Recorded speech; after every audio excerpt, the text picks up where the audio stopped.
moving into the application of Pinan Godan. So the very first movement in the kata is going to be in a kokutsu dachi or a neko ashi dachi, depending on your system of either heel up or hard and fast and heel down. We're going to deliver that punch across, and the back foot slides, and we're going to rotate to the other side of the body. So sometimes we see this with the hands touching, sometimes we see it high and low, sometimes we see it front and back. Just different interpretations on pretty much the same technique as far as I'm concerned. So let's get into it. So again, the kata starts to the left.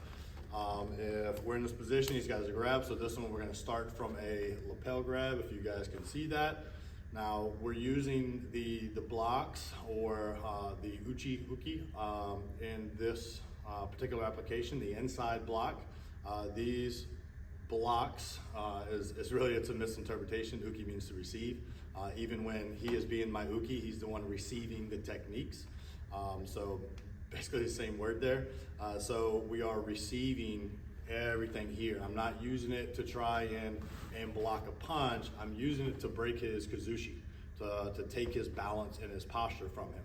So as we are straightforward on each other here, I want to take the 90-degree and use the uchi-uki to break his posture as I slide off position, and then I'm going to use what would look like the blocking portion of it as the framework to make sure that as I take his posture, he doesn't continue this motion and we wind up in here. So this is one smooth movement where I'm going to break his posture, frame off of him, and now we're in the first stance and the first posture of the kata.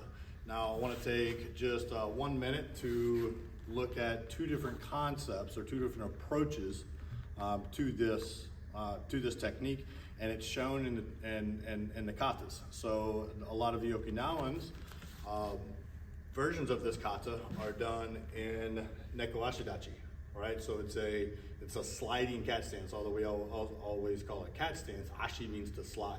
So it's a sliding cat stance. It represents that we're moving back. And then kokutsu dachi, which we see mostly in the Japanese versions of it, is hard and heavy and stable. All right, so I want to touch on those two different concepts and two different approaches right now. So first, we're going to go with the neko ashi dachi, the sliding cat stance. So for this one, I feel it's a little bit more of a Japanese jiu-jitsu approach.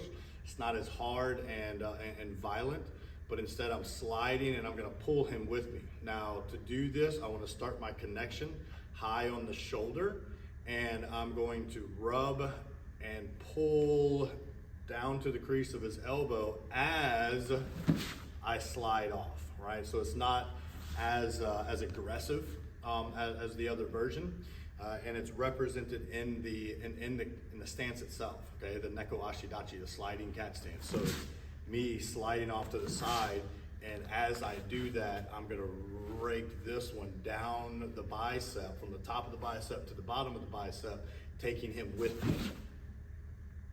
And then we're going to frame off, and from there we pull a hikite and we deliver this punch. We know we never need or want a dead hand. So as I break posture, when I bring this back, instead of bringing it back empty, I'm gonna grab the forearm here to keep him close to me, so now I can deliver this punch all the way through my target. All right, so again, just taking the neko ashi dachi, the cat stance approach to this, of sliding and rubbing, frame, grab, and then delivering the punch. All right, now let's look at the kokutsu dachi approach, or more commonly the Japanese approach. This one is a heavy framing stance. So I'm no longer sliding.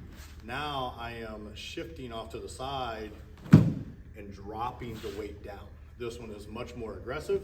I'm going to drop the weight, and at the same time that I do that, instead of sliding down the bicep and taking him with me, now I'm going to hammer right here on the nerve on the forearm below the elbow. So now as I drop, I'm just going to hammer down on it, and we get the same desired effect of me getting off of the 90, away from the number one weapon, and breaking the posture. And then obviously I'm still gonna frame off and grab and then finish, right? So on both applications, we also wanna keep track of this arm and what it's doing.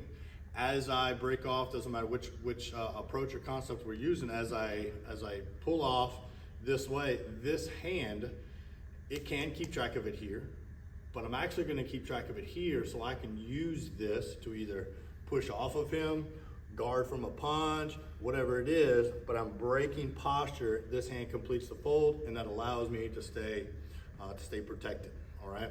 I'm keeping track of it with my arm pinned up here, and as I frame off, I'm gonna frame off and then grab a hold of it by the hand. This is the hikite as we pull for our block. And now as I pull the other hikite, I'm gonna grab the forearm, boom, and then deliver our strike, okay? Now from here, the next application, next technique in the kata, freeze real quick, is going to be sliding. I am moving my weight toward the focus, right? So toward the opponent. The purpose of this is I want to be close to his center right now, and I want him close to my center. So as I deliver this strike, we've got this next technique. I'm going to grab on the back of his head, whether he's got hair or not. The other one goes to the chin. And the reason we slide toward him is I'm not trying to pull him to me. I'm trying to twist his neck. I'm trying to crank his neck. So if I pull him, I'm not going to get that desired effect. So instead, I'm going to go into his center line, and then I'm going to crank the neck all the way around. All right, that winds up in this position. And ironically, when we see the technique, if the hands aren't stacked, it's almost the same size of a head, whether it's here or here, but it's pretty close to the size of a head. All right, so the whole technique in one smooth motion, but being kind of slow about it. So in slow motion,